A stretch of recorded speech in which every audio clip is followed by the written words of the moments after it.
Hey ladies, it's me. I'm back for week 2 of the week-to-week update of what's happening at Vendeve. I'm going to kind of tell you a little secret. This is actually my second recording of this today, and I know that I promised that I wouldn't edit it, but my first one was so long, and I was like, oh my god, I'm giving them way too much information, and so for your benefit, I was like, screw it, I'm going to re-record it, I'm going to be a lot more succinct, and just make sure that I kind of get into the important stuff. So I'm telling you that because, full transparency. So this week was a week of like big wins, and also like huge realizations. So I'm going to start with some of like the wins. We're doing a crowdfunding campaign right now. We're doing that here in Nova Scotia. It's aimed at Nova Scotians. There's a lot of evidence that we really need to make some changes to the way that we are supporting entrepreneurship in the region. And so we're looking at this as an opportunity to rally Nova Scotians around what impact can be made when you support women entrepreneurs. Because after all, women entrepreneurs are the fastest growing group of entrepreneurs worldwide. And they obviously bring new ideas to the market, which is exactly what Nova Scotia needs. And there's huge opportunity when women entrepreneurs come together to build real meaningful businesses, but they struggle to raise funds. So the whole campaign is kind of rallied around that.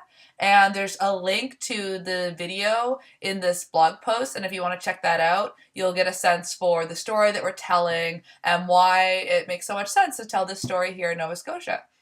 So that's great. Also, I had like a really great opportunity this weekend to go out for dinner with when it was hosted by a couple of entrepreneurs from the region, people that I think that you guys should know about. So it was Dan Martel and Renee Warren hosted this dinner. They're this amazing couple that lives in Moncton, New Brunswick, but they are startup people. Dan's built and sold 3 companies. His most recent company, one of his investors was Mark Cuban from Shark Tank. So like this guy is super awesome, loves entrepreneurship, loves training and telling people how to build better companies. And his wife Renee is his exact equal. She is incredible. She has this amazing company called Onboardly that does marketing and PR for tech startups. We actually hired Onboardly when we launched Vendeve back in November, and they helped us to get coverage in Forbes, in Inc. magazine, in Canada Business magazine. So like they are fabulous. And the reason I'm telling you at this dinner is because it's a tradition that Dan and Renee do,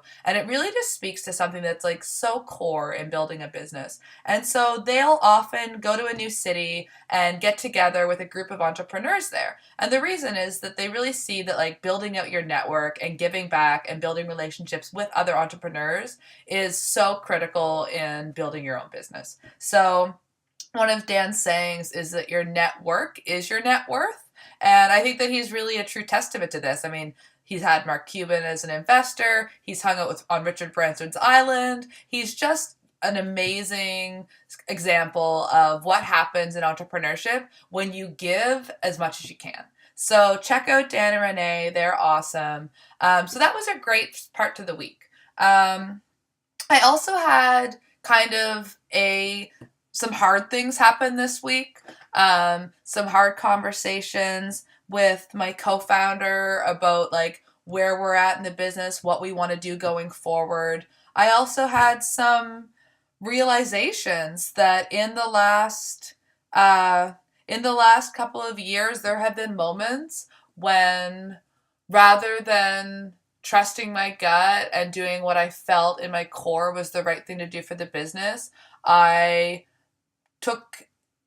listened to feedback from other people and really took my business in a direction that didn't feel right. And I'm sharing this with you today because I had this epiphany, which was like, I let the fear of me not knowing enough and me being wrong and them knowing more push this company sometimes in a direction that wasn't right. And I'm sharing this with you because I had this realization that like, when you know in your gut, you know, and it can be hard sometimes to push back when really smart and well-intentioned people are giving you great advice. But that's my timer telling me to to wrap up. But just know that you know your company well and you know your customers. And when it comes down to it, always seek advice. There's great people that can support you and give you solid advice. We hope that you find that in Vendeve. But when it comes right down to those core decisions that are fundamental to running your company, trust yourself. Trust that you know what's right. Trust that you know what your audience needs. Trust that you know how to give it to them. And I think that for me, it was just this realization that there have been these pivotal moments in the company's strategic direction where I didn't listen to my gut, and that's not a mistake I'm going to make anymore. So I wanted to share that with you ladies this week. I wanted to tell you a little bit about what happened at Vendeve this week. And this is going to be all for today. And I'll be back next week telling you more. Okay, thank you so much. Have a great day. Bye.